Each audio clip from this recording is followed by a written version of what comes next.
we had this dog who we had to put down recently, and it was very sad. We had the dog for about 14 years. It's a poodle, and I didn't want the dog at first.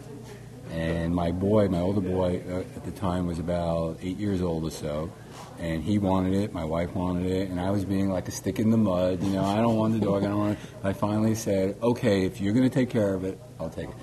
So we got the dog, and I was away at the time.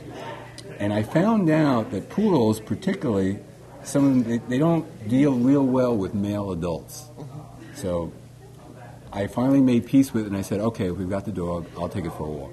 So I take it out, gets off the leash, I'm panicked, completely panicked, because I'm immediately thinking, nobody's going to believe if I come home with no dog that it was an accident. So I know my life depends on this. It was the first walk with your dog. It was the first walk I ever took with the dog. I know my son will never forgive me.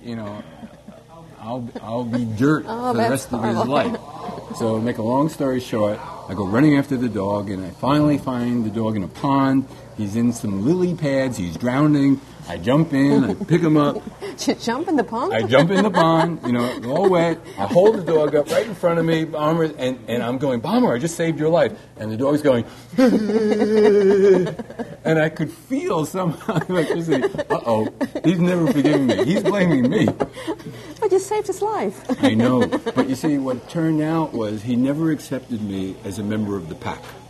And at the time, I had clients, a husband and wife, that were both veterinarians. And I asked them about all this, what was going on, and they listened to the story, and they go, guess what? This dog will never accept you. How horrible is that? And that's what happened. All through the years, whenever I was alone with the dog would just sit there, petrified of being in the room with me. And he would just stare at you all the time? Well, he wouldn't even look at me. Right? And when there was a family member around, he would come alive with me and he'd play with me and whatnot, but always a little bit wary. And just to give you a flavor of my relationship with him, one particular memory I have is I'm sitting in the living room watching a basketball game, and my two sons and my wife are in the bedroom watching the same game. They sort of banished me because sometimes I get really loud rooting for the team. Well, at one moment, everybody's screaming in the bedroom, and I'm quiet as a church mouse. And all of a sudden, the dog comes jumping right in my face. And I go, I didn't do anything. I'm quiet. What do you think? And it was always that way. So how did you learn unconditional love with this dog? I mean, not the most love-worthy dog for you. I realized, everybody loves the dog. I mean, I like animals. And I felt really rejected.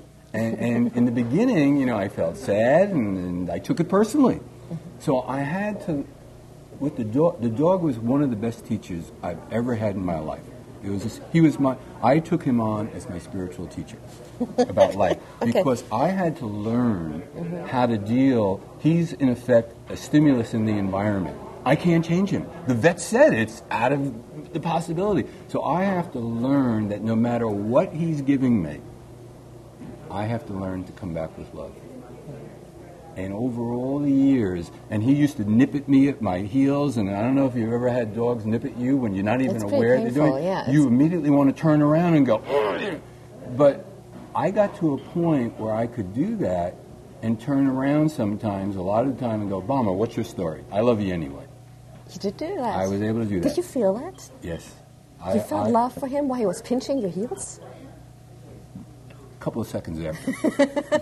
Okay. The human impulse for self-preservation is pretty strong. Now, was there a key experience where you really felt like unconditional love for him, or were you bummed? Well, towards the end of his life, not too long ago, I started taking him out in the car. And one time in the car, this was like my prayers came true. This is after Did him. you pray that the dog will love you? Yes, I did. Through the years.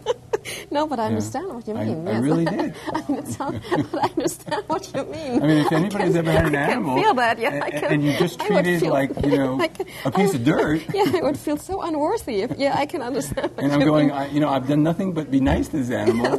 What is it? Do I smell bad and I don't know about it? You're paying his food. It's not your son who's paying his food. I can understand that. So, okay, sorry, I interrupted you. So at the end, I took him out for some car rides, and one day in the car, just spontaneously, this is a miracle, he starts nudging his way over. You know, he was in the passenger seat. He starts moving over, and he puts his head on my shoulder, and he's going like this. You know, in effect, pet me. And he starts kissing me. I just lost it. I had to pull over. I couldn't drive. I was crying like a baby. It was like, oh, my God. He's accepted me, or he's senile. It's one of the two. How old was he at that time? Well, he was 14 or so. Okay, it took him 14 years? Yeah. And for the last few car rides, he would do that every single time. And it was really fulfilling. You know, I could cry right now about it because I can really understand that. Me. Thank you so much, Leonard. That was a wonderful story. Thank you so much for coming. My pleasure. Appreciate that.